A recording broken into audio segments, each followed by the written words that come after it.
Hey, what's up everyone? My name is Z, and today we'll be checking out this dope-ass device from Zoom called the R16. It's a recorder, mixer, audio interface, and even a controller as well. It's honestly one of the most bang for your buck devices I have, and I got it for about I got it for $450, but you can find it online for about $500. I'll talk about where you can find these devices later in the video.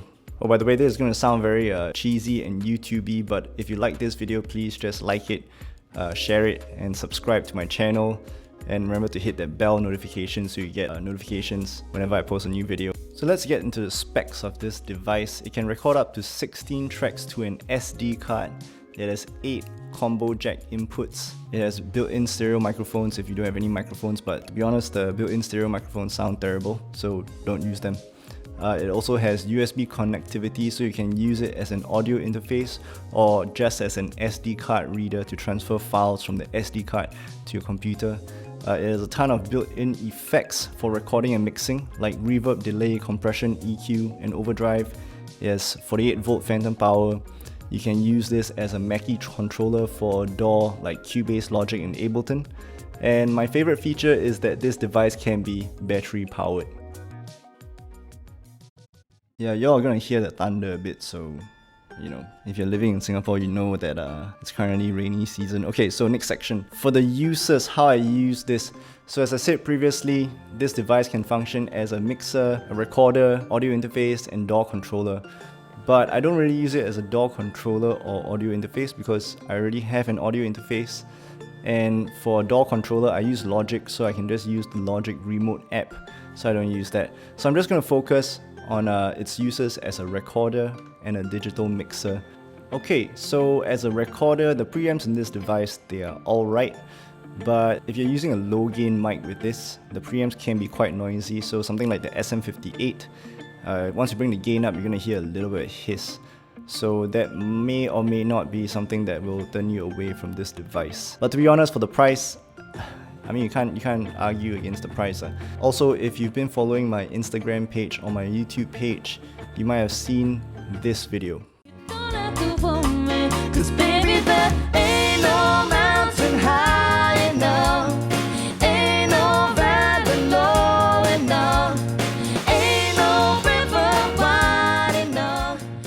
So all of those instruments and the vocals from that video, they were recorded with the Zoom R16.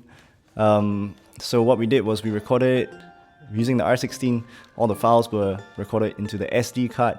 Once we were done, I took the SD card, took out the WAV files, and by the way, it records to individual tracks. Each individual track will be its own WAV file, so it's a true multi-track recording device. And if you need tips on how to do this live recording for your band, let me know in the comments. So once we were done recording, I took the WAV files and sent it to my brother to mix for us. Shout out to Slow Street Record Company. Yeah, but you could mix everything on the R16 itself, but that is a pain in the ass, and I'll get into that in a bit. And also because like the plugins you can use elsewhere, like my brother has UAD plugins. Why wouldn't I use UAD plugins?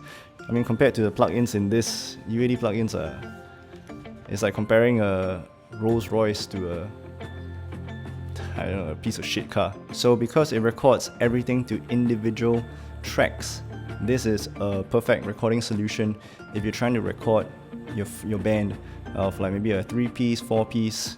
It might even fit a 5-piece depending on what kind of instrumentation you have and how many singers you have.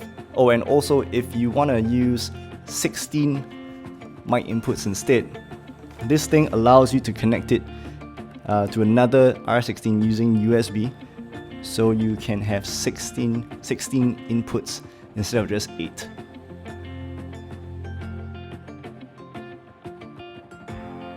So the other way I use this device is as a digital mixer. So some of you watching are probably musicians working in Singapore already. You are probably playing in the club and bar scene. So this might be something that rings true with you. So you'd be surprised how often we show up at venues and the venue doesn't have like proper sound system equipment or even a proper mixer. Or maybe they do have a mixer, but the mixer doesn't have reverb. And I know a lot of singers like reverb, like my friend Amanda. Or maybe the mixer only has 2 inputs and you have like a trio. So what are you gonna do if you only have 2 inputs? Or maybe they have a mixer and the mixer just simply does not work. This happens as well. So what I do whenever I have to show up to places that I've never played at before is I would just throw in this very portable 8-channel mixer. Just throw it in my backpack or my guitar bag. And yeah, just bring it along with me just in case. It's not very heavy, it's quite light also, you know. So as I mentioned, this is light, portable, has effects on it. And there's also a headphone jack, so you can monitor the sound using in-ear monitors.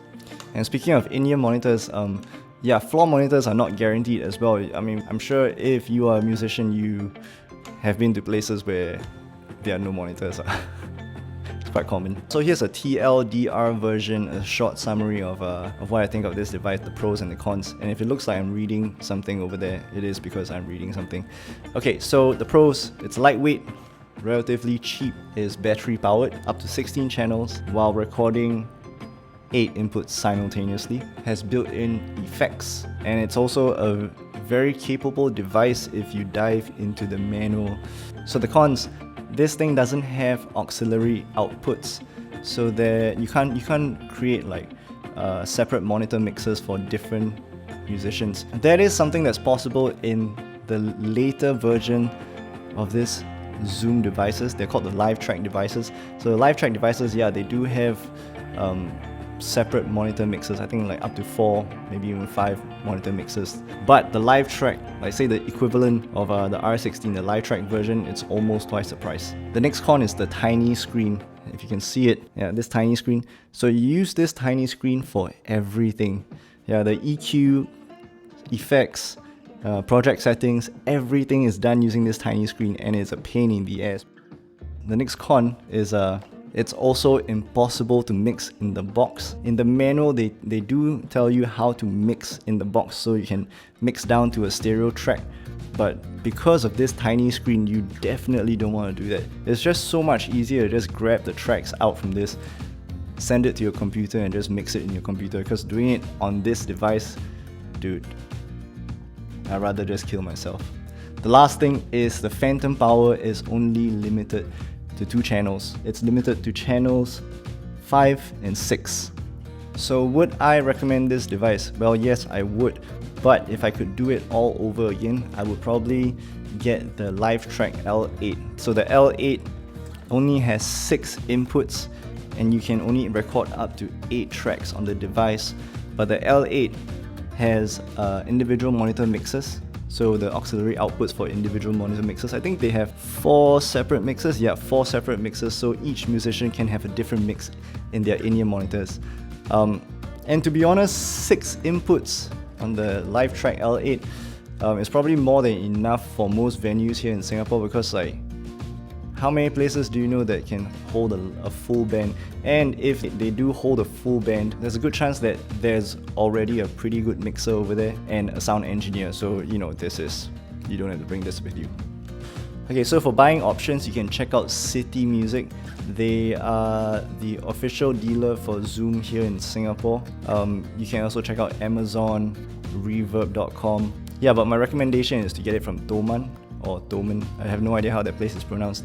A lot of the gear on Thomann is cheaper compared to buying it locally. You just need to find people to share the cost of shipping with, and I know a lot of people here in Singapore already use Thomann, so just ask your friends. It's like $70, everybody can chip in like $10. You find 7 people, everyone chips in $10, and yeah, share the cost of shipping. Okay, thanks for watching this video. If you enjoyed it, remember to like, share and subscribe. And yeah, I'll see you in the next one.